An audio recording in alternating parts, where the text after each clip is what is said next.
Sorry, मैंने तुम्हें कहा कि पहले पोयम में मेटाफर, पैराडॉक्स, रिपीटेशन ये देखने को मिलेगा। अप्रिसिएशन या राइटिंग स्किल में हम लोग देखेंगे एक्सपांशन ऑफ आइडिया, ब्लॉग कैसे लिखते हैं, ये तो तुम्हारा पीछे भी हुआ 11th स्टैंडर्ड में।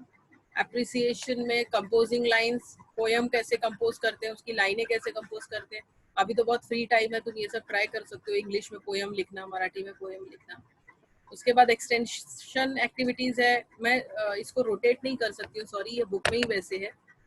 Reading a poem as a form, make a list of proverbs and quotations on road. ठीक है, ये तुम्हारे लिए सारा काम दिया इन लोगों ने। तुम क्या सीख सकते हो वैल्यू एंड लाइफ स्किल्स इस पहले पोयम से? Freedom, democratic values, overcoming obstacles, open heartedness.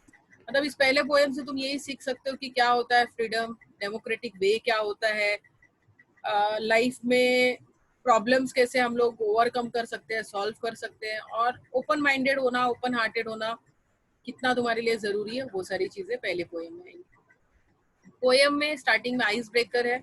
Ice breaker जो होता है वो सिर्फ तुम्हें एक स्नैपशॉट देता है, एक आइडिया देता है कि इस पोयम में तुम जो पढ़ोगे वो किस बारे में होगा।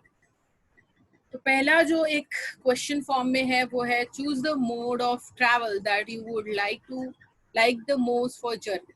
कौन सा ऐसा ट्रैवल वे है, तरीका है जिससे तुम ट्रैवल करना ज्यादा पसंद करोगे। एयरवेज, वाटरवेज, रेलवेज, रोडवेज, जो भी तुम्हें पसंद होगा तुम वो लिख सकते हो, टिक कर सकते हो। उसके बाद तुम्हें रीजंस देने हैं, 3 रीजंस देने हैं कि तुमने ये एयरवे, अगर समझो तुमने एयरवे सिलेक्ट किया तो क्यों किया। Airway you have selected because it is the quickest mode of transfer transact travel, you can reach anywhere in a less possible time. और क्या हो सकता है, you know it is very convenient, बहुत आसान है, कन्वीनियंट है। एंड तीसरा हो सकता है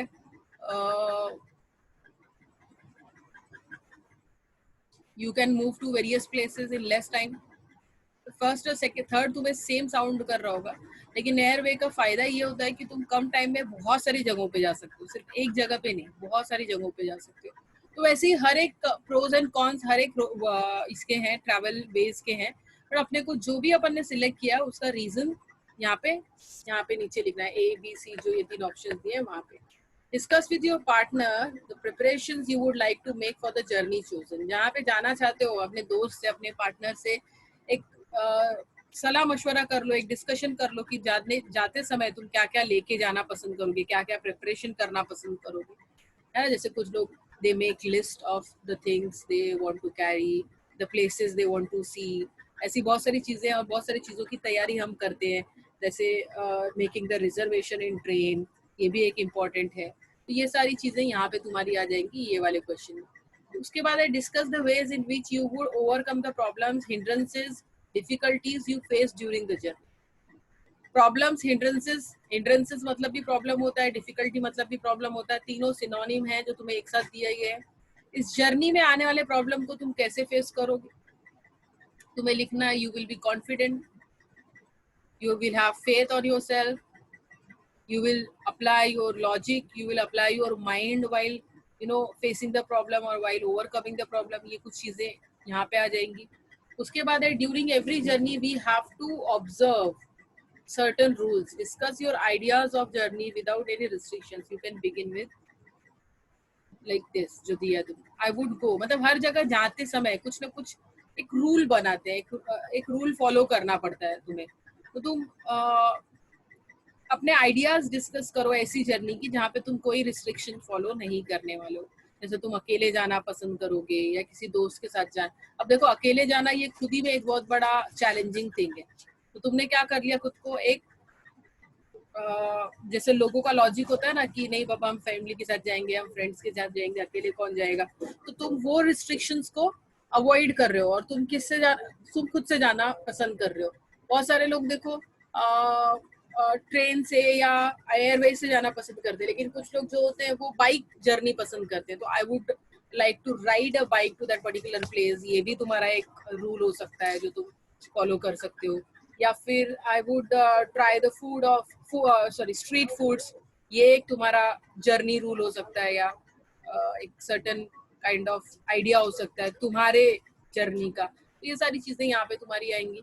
ये बेसिक था, आइस ब्रेकर था। पोएम में हम कुछ इसी बारे में पढ़ने वाले हैं, जर्नी के बारे में, ट्रैवल के बारे में, तुम्हारे ओन डिसीजंस के बारे में जो तुम बनाते हो। अभी सपने देख तू सुमित शेला लद्दाख जाने के, ठीक है। तो पोएम स्टार्ट करते हैं।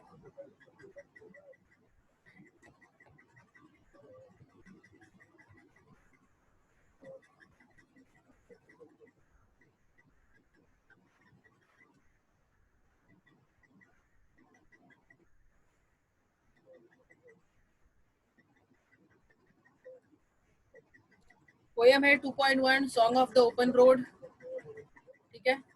पोएट के बारे में समझते हैं पहले, इनका इंट्रो इम्पोर्टेंट है, समझना जरूरी है तुम्हारे लिए। वॉल्ट विटमैन 1819 से लेके 1892 तक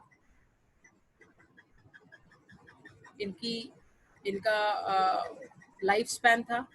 was an American poet, essayist, ऐसे लिखने वाले, जर्नलिस्ट, पोएट भी थे, निबंध भी लिखते थे, जर्नलिस्ट भी थे। Whitman is among the most influential poets in the American canon and is often called as father of free verse. तो जिस पोएट की पोएट्री तुम पढ़ रहे हो, ये समझ जाओ कि वो पोएट वेल नोन थे, बहुत इन्फ्लुएंशियल थे। उस पीरियड में उन्होंने बहुत ज्यादा अपना प्रभाव डाला था, प्रभावशील पोएट थे वो। उनको फादर ऑफ फ्री वर्स भी कहा जाता है। मैंने पीछे बोला तुम्हें, मैं फ्री वर्स का मतलब बताऊंगी, सुनो फ्री वर्स क्या होता है। फ्री वर्स मतलब पोयम लिखते टाइम जब कोई तुम राइमिंग वर्ड्स नहीं यूज करते हो, तुम उस पोयम के एक एक लाइन की मीनिंग पे ज्यादा फोकस करते हो, rather than focusing on rhyming words and rhyming scheme. That is what called as free verse. तो वॉल्ट विटमैन की खास बात ये थी कि वो पोइट्री लिखना पसंद करते थे फ्री वर्ड्स। उनको कुछ अच्छा नहीं लगता था लास्ट में राइमिंग वर्ड्स वगैरह लाना, तो फोकस करते थे कि ज्यादा से ज्यादा मीनिंगफुल पोयम वो लिख सके। He grew in a Huntingdon in a family with difficult economic status. तो तुम जानते हो बहुत सारे लोगों की हिस्ट्री, बहुत सारे फेमस लोगों की हिस्ट्री कितनी खराब होती है, वैसे इनकी भी थी। बहुत ही इकोनॉमिक क्राइसिस से पले बड़े हैं ये। हंटिंगटन ये कोई शहर है, वहां पे इनका जन्म हुआ, वहां पे ये पले बड़े। His major work, Leaves of Grass, was published in July 1855. इनका सबसे बड़ा जो कार्य है, जो सबसे बड़ा इनका क्राफ्ट है, वर्क है, वो है, जो बुक है इनकी, वो है लीव्स ऑफ ग्रास, जो जुलाई 1855 में पब्लिश हुई। O Captain, his another work, O Captain my Captain, a poem written on the death of Abraham Lincoln, is widely popular. Abraham Lincoln सब जानते हैं, अमेरिका के प्रेसिडेंट थे। तो उनके डेथ पे इन्होंने लिखा था ओ कैप्टन माय कैप्टन। कैप्टन कौन होता है? लीडर होता है। तो एक लीडर को खोने के बाद एक अमेरिकन को क्या फील हुआ होगा, वो उन्होंने यहाँ पे इस पोएम में लिखा था, ठीक है।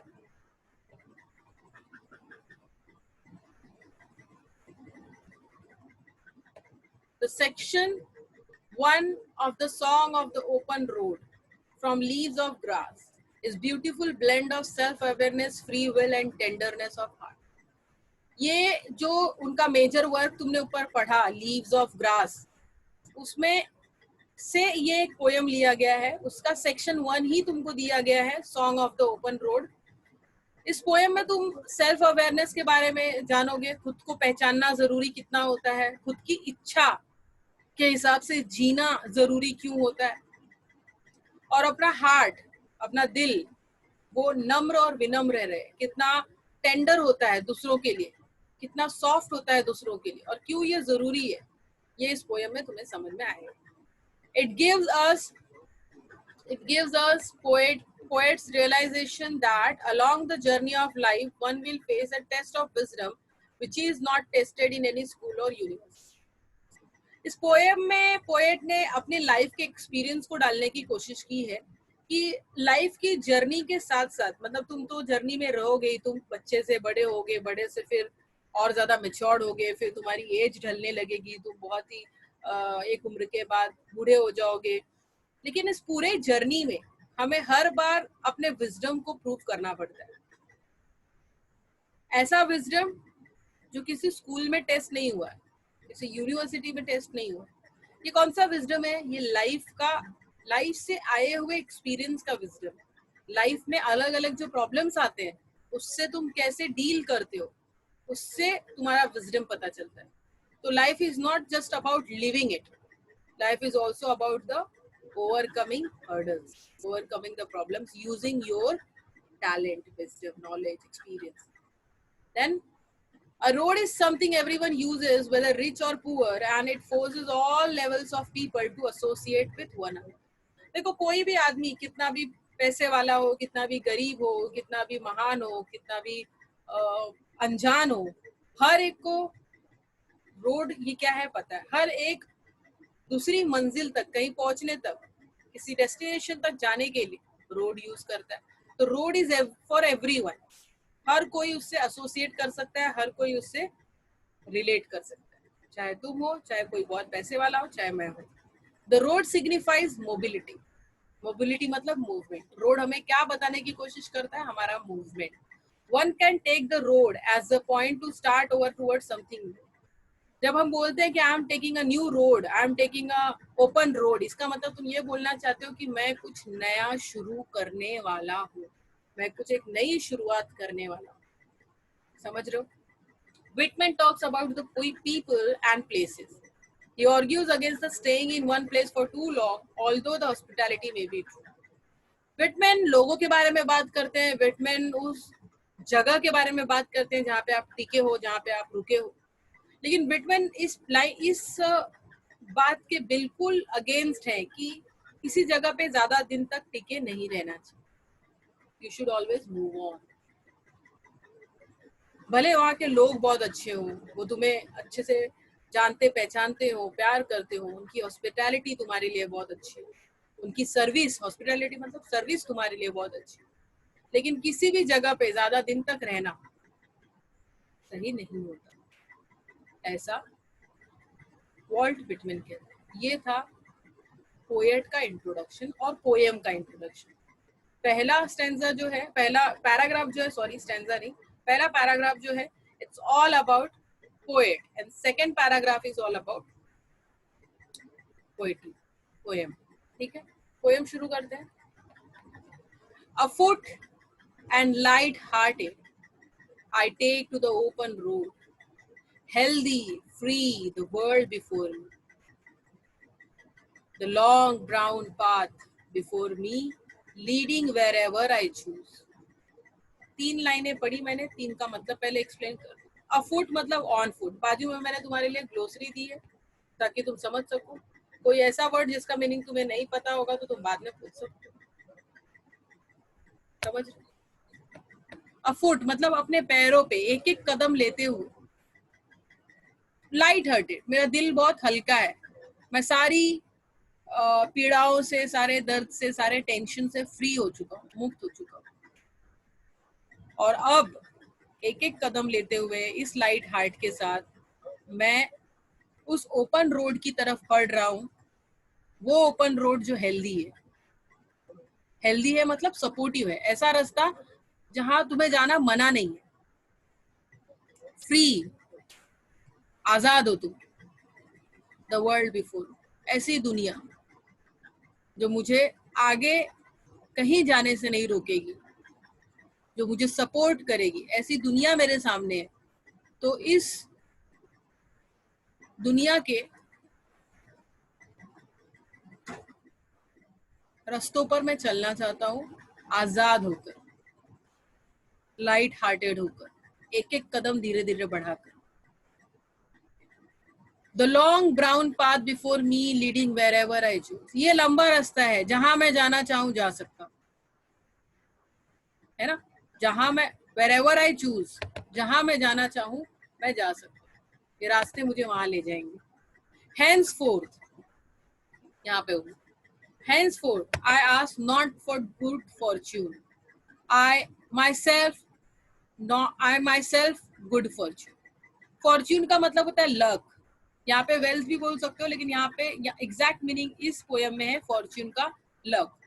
मैं भगवान से कोई प्रार्थना नहीं करता कि मुझे एक अच्छा नसीब दो, मुझे लकी बनाओ। मैं खुद को लकी मानता हूँ। I myself am good fortune. मैं क्यों किसी और पे डिपेंड रहूं कि मुझे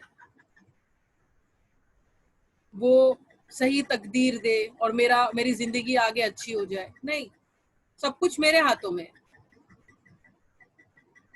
मैं खुद के लिए लकी खुद को मानता हूँ और मैं भगवान से इस चीज की कोई प्रार्थना नहीं करता। मैं इस भगवान से कोई आस्था नहीं रखता कि वो मुझे कोई अच्छा फॉर्च्यून दे, अच्छी डेस्टिनी दे, अच्छा लक दे। Henceforth, तो इसके आगे I whimper no more, postpone no more, need nothing. इसके आगे ना मैं कभी रोऊंगा। विम्पर मतलब वाइन, वीन भी बोलते हैं कुछ लोग उसको। क्राई, सॉब, रड़ने, रोना। अब मैं आगे से कोई शिकायत नहीं करूंगा, रोऊंगा नहीं, किसी चीज को पोस्टपोन नहीं करूंगा। जनरली क्या होता है, हम लोग प्लानिंग करते हैं, हम प्लानिंग करते हैं कि हम ये करेंगे, हम वो करेंगे, लेकिन हम लोग पोस्टपोन कर देते हैं। अब मैं ऐसा कुछ नहीं करूंगा। अब मेरा दिल जो चाहेगा मैं वही करूंगा, जहां जाना चाहेगा मैं वहां जाऊंगा। किसी से कोई शिकायत नहीं है। शिकायत करना अब बस हो गया, बंद कर दिया मैंने। Done with indoor complaints, libraries, querulous criticism. Querulous मतलब कंप्लेनिंग, चिड़खोर, इरिटेटिंग। बहुत हो गया कंप्लेंट करना, घर में बैठे बैठे शिकायतें करना, इरिटेट होना। बस अब मुझे इन सब से छुटकारा चाहिए। अब मैं इन सब से थक चुका हूँ, है ना। तो इसके आगे मैं कोई शिकायत, कोई कंप्लेंट नहीं करने वाला हूँ। इसके आगे मैं कोई क्रिटिसिज्म्स नहीं करने वाला हूँ और ना तो कोई क्रिटिसिज्म अपने ऊपर लेने वाला हूँ। मैं जो हूँ मैं वो खुद से हूँ। I myself am a good fortune. Strong and content, I travel the open road, the earth that is sufficient.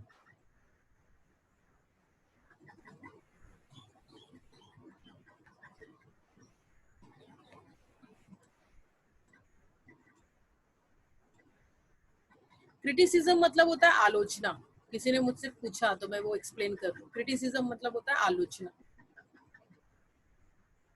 जब आपको कोई गलत सही का अंतर बताता है कि ये गलत है, आपको गलत साबित करता है, that is what called as criticism.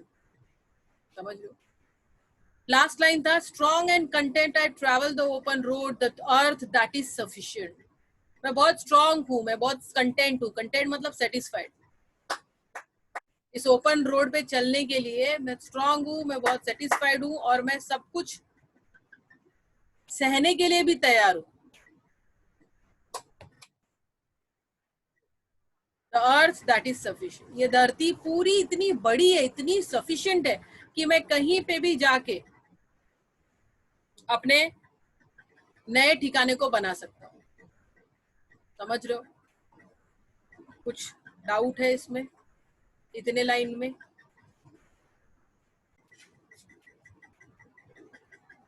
उसके बाद second part, I do not want the constellations any nearer.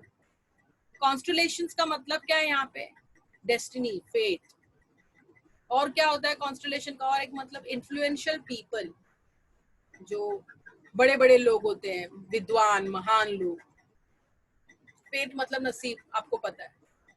Constellations का और एक मतलब होता है, देखो अगर अभी इस समय तुम ऊपर देखोगे आसमान में तो तुम्हें सिर्फ एक क्लियर स्काई दिखेगा, लेकिन अगर तुम रात में देखो तो तुम्हें पूरा बहुत सारे तारों का, सितारों का तारांगण दिखेगा, सितारे दिखेंगे बहुत सारे। उसको भी कॉन्स्टलेशंस बोलते हैं। समझ रहे हो? तो वो बोल रहा है कि मुझे कोई कॉन्स्टलेशंस नहीं चाहिए। मुझे ना तो इन्फ्लुएंशियल लोग चाहिए जिनके पास बहुत ज्यादा नॉलेज है, ना तो मुझे तारे सितारे चाहिए, ना तो मुझे कोई अच्छा नसीब और डेस्टिनी चाहिए। I know they are very well where they are. वो जहां है वही ठीक है। देखो तारे सितारे क्या बताते हैं? धन संपत्ति के बारे में ही बात करते हैं, वेल्थ के बारे में बात करते हैं।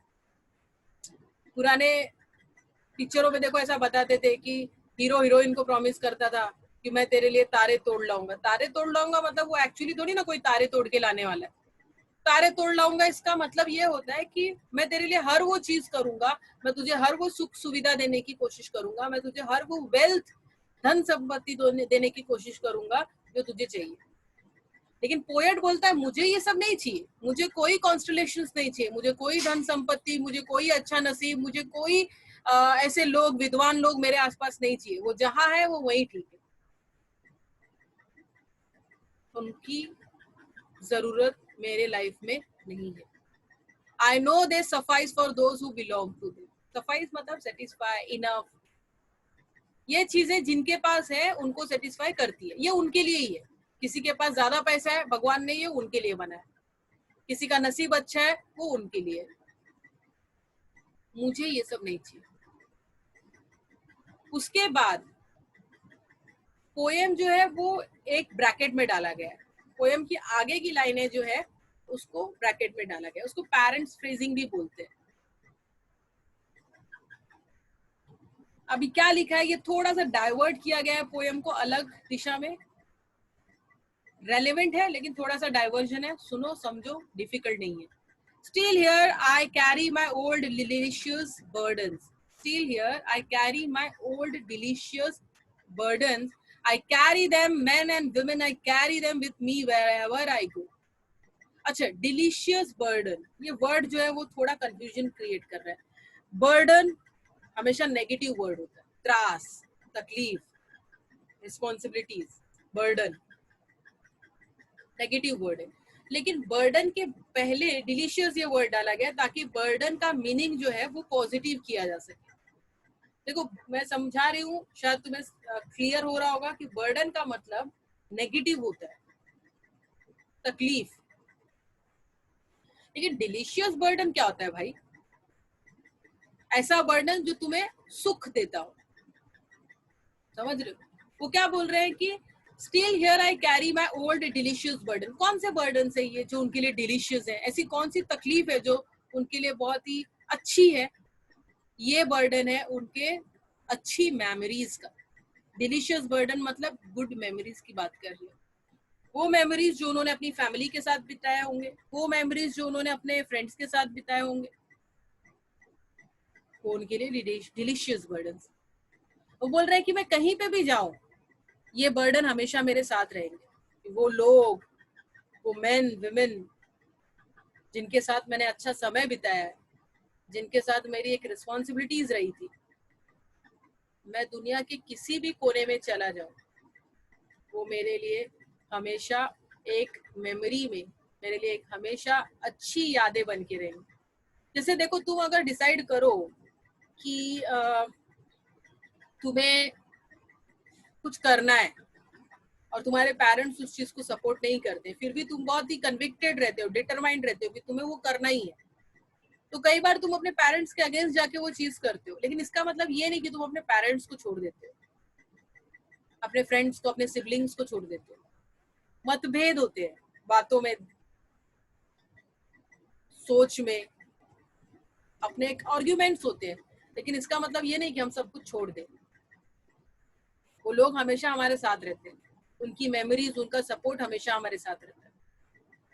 समझ रहे हो? और यहाँ पे भी ये जो पोएट बार बार कह रहे हैं open road, I take the open road, इसका मतलब ये नहीं है कि वो घूमने फिरने निकल गए हैं। इसका मतलब ये कि मैं अपने डिसीजंस खुद करूंगा। When he is saying open road, इसका मतलब he is saying that I am democratic, I am free to decide what I want. समझ रहे हो? तो इस ओपन रोड का भी डेप्थ मीनिंग है। इसका मतलब ये है कि अब मैं डेमोक्रेटिक हूँ, अब मैं फ्री हूँ, मैं अपने डिसीजंस खुद लूंगा। समझ रहे हो? भले वो कुछ लोगों के अगेंस्ट जाता हो, समझ रहे हो? उन लोगों के अगेंस्ट जाता होगा जिनके साथ मैंने अपनी अच्छी मेमोरीज बिताई है। लास्ट की 2 लाइन में लिखा है, I swear it is impossible for me to get rid of them. यहाँ पे देम मतलब क्या है? वही डिलीशियस बर्डन्स की बात कर रहे हैं। वो वही, वो अच्छी मेमोरीज, वो अच्छी यादें जो उनके साथ है, जो वो बोल रहे हैं कि मेरे साथ हमेशा रहेंगी, मैं चाहे जहां पे भी रहूं, मैं उनसे कभी भी पीछा नहीं छुड़ा सकता। इम्पॉसिबल है। बोलते हैं मैं स्वेयर करता हूँ, मैं कसम खाता हूँ कि बहुत मुश्किल है कि अपनी अटैचमेंट तोड़ पाना लोगों से जिनसे तुम एक बार जुड़ चुके हो, जिनके साथ तुम एक बार रह चुके हो, उनसे खुद को अलग कर पाना मुश्किल होता है। वो बोल भी रहे हैं कि मेरे लिए ये इम्पॉसिबल है। I am filled with them, मैं पूरी तरीके से उन मेमोरीज से, उन लोगों के थॉट से भरा पड़ा हूं। वो सारी चीजें मेरे आसपास है, वो सारे लोगों की यादें मेरे आसपास है। And I will fill them in return, और मैं ये प्रॉमिस करता हूँ कि मैं भी कुछ ऐसा करूंगा कि उन्हें भी मेरी मेमोरीज हमेशा याद रहेंगी। कुछ ऐसा मतलब अच्छा काम है, नहीं तो फिर डायरेक्टली कुछ भलता ही कर दोगे। मालूम है ना, आदमी दोनों तरीके से फेमस होता है, अच्छा काम करके भी और बुरा काम करके। तो हम यहाँ पे अच्छे काम की बात कर रहे हैं। बोल रहे हैं कि जैसे सारे मेरी यादें मेरे आसपास है, I am filled with them, उसी तरीके से मैं भी कुछ ऐसा करूंगा कि I will fill them in return, मैं भी उनको अपनी यादें छोड़ के जाऊंगा। वो लोग भी मुझे अपनी मेमोरीज में, अपने थॉट्स में हमेशा याद करेंगे। तो ये छोटू सा पोयम था तुम्हारा।